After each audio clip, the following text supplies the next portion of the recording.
హైదరాబాద్లోని ధూల్పేట్లో గంజాయి డ్రగ్స్ విక్రయిస్తున్న ముఠాను అదుపులోకి తీసుకున్నారు పోలీసులు. బెంగళూరు నుంచి డ్రగ్స్ కొనుగోలు చేసి హైదరాబాద్లో విక్రయిస్తున్నట్లు గుర్తించారు. వరాల దీక్షిత్, వరుణ్ తేజ్లను అదుపులోకి తీసుకున్న పోలీసులు వారి వద్ద నుంచి 6.34 గ్రాముల MDMA స్వాధీనం చేసుకున్నారు. డ్రగ్స్ కొనడానికి వచ్చిన ప్రవీణ్ రాజ్, అస్లాం, ప్రేమ్ సాయిలను అరెస్ట్ చేశారు పోలీసులు.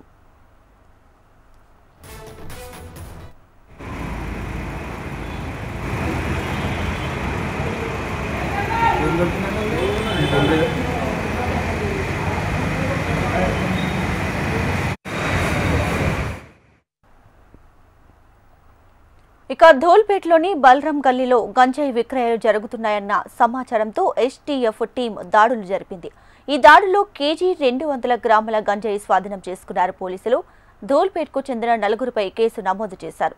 దుర్గేష్ సింగ్, గులాబ్ సింగ్, కలాబాయ్లను అరెస్ట్ చేశారు.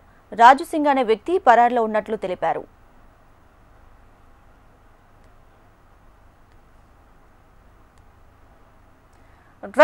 హైదరాబాద్లోని ధూల్పేట్లో గంజాయి డ్రగ్స్ విక్రయిస్తున్న ముఠాను పోలీసులు అదుపులోకి తీసుకున్నటువంటి పరిస్థితి చూస్తున్నాం.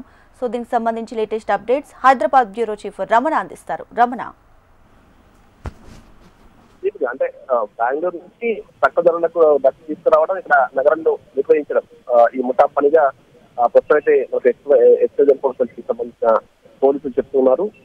చాలా పెద్ద మొత్తంలో వీరు ఈ దందా కొనసాగిస్తున్నట్టుగా కూడా పోలీసుల విచారణ వెల్లడైంది. అయితే వరాల దీక్షిత్, కొండపోయిన వరుణ్ తేజ్ ఈ ఇద్దరు కలిసి బెంగళూరు నుంచి తక్కువ ధరలకు ఈ MDMA డ్రగ్స్ కొనుగోలు చేసి అక్కడ నుండి ఇక్కడ అమ్మకాలు చేస్తున్నట్టుగైతే ప్రస్తుతం పోలీసులకు సంబంధించిన విచారణ వెల్లడైంది. మొత్తం 6.34 గ్రాముల ఈ MDMA డ్రగ్స్ వీరు స్వాధీనం చేస్తున్నారు. వీటితో పాటుగా ఇంకా ధూల్పేట్ సంబంధించిన పరిసర ప్రాంతం, అంటే ధూల్పేట బల్రాం గల్లీలో 1.248 కేజీల గంజాయిని పట్టుకోవడం జరిగింది.